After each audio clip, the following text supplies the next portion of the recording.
ஆண் குடும்ப நல அறுவை சிகிச்சை பெண் குடும்ப நல அறுவை சிகிச்சை காட்டிலும் மிகவும் சிறந்தது. ஏனென்றால் இந்த ஆண் குடும்ப நல அறுவை சிகிச்சை என்று சொல்லப்படுகின்ற நோ ஸ்கேல்பல் வாசெக்டமி NSV என்ற அறுவை சிகிச்சை செய்ய தகுதியுள்ள விருப்பமுள்ள ஆண்கள் மருத்துவமனையில் தங்க வேண்டிய அவசியமில்லை. அறுவை சிகிச்சை செய்த உடனே அன்றைய தினமே வீட்டுக்கு செல்லலாம். எளிதான வேலைகளை உடனுக்குடனே செய்ய ஆரம்பிக்கலாம். அவருடைய இயல்பான ரொட்டீன் வேலைகளை அடுத்த நாளே அவர் செய்ய ஆரம்பிக்கலாம். மருத்துவமனையில் தங்க வேண்டிய அவசியமில்லை. இந்த ஆண் குடும்ப அறுவை சிகிச்சையானது கத்தியின்றி, இரத்தமின்றி, இரத்த இழப்பின்றி, தையலின்றி, தழுமின்றி, மருத்துவமனையில் தங்க வேண்டிய அவசியமின்றி, ஒரு மயக்க மருத்துவருடைய உதவியின்றி செய்யக்கூடிய ஒரு எளிதான அறுவை சிகிச்சை. 20 நிமிடங்கள் மட்டுமே செய்யக்கூடிய ஒரு எளிதான ஒரு அறுவை சிகிச்சை.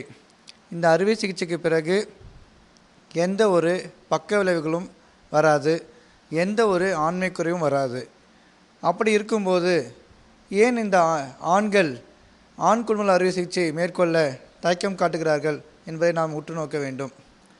இந்த ஆண் குடும்ப அறுவை சிகிச்சை செய்து கொண்டால் நமக்கு பிற்காலத்தில் ஏதேனும் பின் விளைவுகள் வருமோ, ஆண்மை குறைவு ஏற்படுமோ என்ற ஒரு மிகப்பெரிய ஒரு எண்ணம் தான் ஒரு சவாலாக இருந்து இந்த ஆண் குடும்ப அறுவை சிகிச்சை செய்து கொள்வதில் ஆண்களுக்கு தயக்கம் காட்டுவதற்கு ஒரு பெரிய முக்கிய காரணமாக அமைகிறது. இந்த ஆண் குடும்ப அறுவை சிகிச்சை செய்து கொண்ட நபர்களுக்கு ஆண்மை குறைவு ஏதும் ஏற்படாது. ஏனென்றால் விந்து செல்லுகின்ற அந்த வாஸ் என்கின்ற ஒரு குழாயினை மட்டுமே அறுவை சிகிச்சையின் போது அதனை அறுத்து தையல் போட்டு முடி போட்டு செய்கின்ற ஒரு அறுவை சிகிச்சை. இதில் எந்த ஒரு நரம்பு பாதிப்பும் இரத்த குழாய் பாதிப்பும் ஏற்படாது. ஆகவே அறுவை சிகிச்சைக்கு பின்பு எந்த ஒரு ஆண்மை குறைவும் பக்க விளைவுகளும் வர்றதுக்கான வாய்ப்புகள் அறவே இல்லை. நம்முடைய தமிழகத்தில் பெண்களை காட்டிலும் எளிதான பெண் குடும்ப நல அறுவை சிகிச்சை காட்டிலும் எளிதான இந்த ஆண் குடும்ப நல அறுவை சிகிச்சை செய்து கொள்ள அனைத்து ஆண்களும் முன்வர வேண்டும். எங்களிடம் அறுவை சிகிச்சை செய்து கொண்ட நிறைய ஆண்கள் சொல்கின்ற ஒரே விஷயம், என்னுடைய மனைவியினுடைய பிரசவ வலியை பார்த்து நான் கண்ணீர் விட்டிருக்கின்றேன். அவருடைய பிரசவ வலியில் என்னால் பங்கேற்க இயலவில்லை. ஆனால் இந்த குடும்ப கட்டுப்பாடு அறுவை சிகிச்சையின் மூலமாவது என்னுடைய மனைவினுடைய வலியை குறைக்க எனக்கு இது ஒரு வாய்ப்பாக அமையும் என்று எண்ணற்ற ஆண்கள் தானாகவே முன்வந்து இந்த ஆண் குடும்ப அறுவை சிகிச்சை என்று சொல்லப்படுகின்ற NSV நோ ஸ்கேல்பல் வாசெக்டமி என்ற அறுவை சிகிச்சையை மேற்கொண்டு வருகின்றார்கள். இந்த ஆண் குடும்ப நல அறுவை சிகிச்சைக்கு பின்பு தாம்பத்திய வாழ்க்கையில் எந்த ஒரு குறைவு ஏற்படாது, அவனுடைய குடும்ப சந்தோஷ வாழ்க்கையில் எந்த ஒரு பாதிப்பும் ஏற்படாது என்பதே உண்மை, நிசப்தமான உண்மை.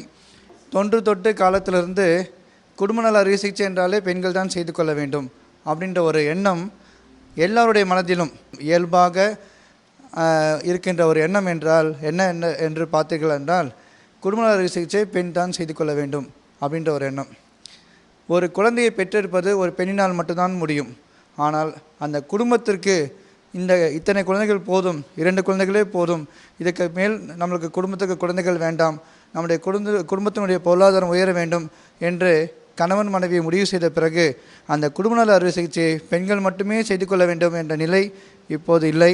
ஆண்களும் இந்த நவீன ஆண் குடும்ப நல அறுவை சிகிச்சையை மேற்கொண்டு ஆண்களும் இந்த குடும்ப நல அறுவை சிகிச்சையில் பங்கேற்கலாம் என்பது சொல்ல வேண்டிய ஒரு கருத்து. குடும்ப நல அறுவை சிகிச்சை செய்து கொள்கின்ற ஒவ்வொரு ஆண்களுக்கும் நம்முடைய தமிழக அரசின் ஊக்கத்தொகையான ரூபாய் 1100 மதிப்பிலான ஊக்கத்தொகை அனைத்து மாவட்ட குடும்ப நல செயலகம் மூலமாக அந்த ஆண் குடும்ப நல அறுவை சிகிச்சை செய்து கொண்ட நபருக்கு வழங்கப்படுகின்றது.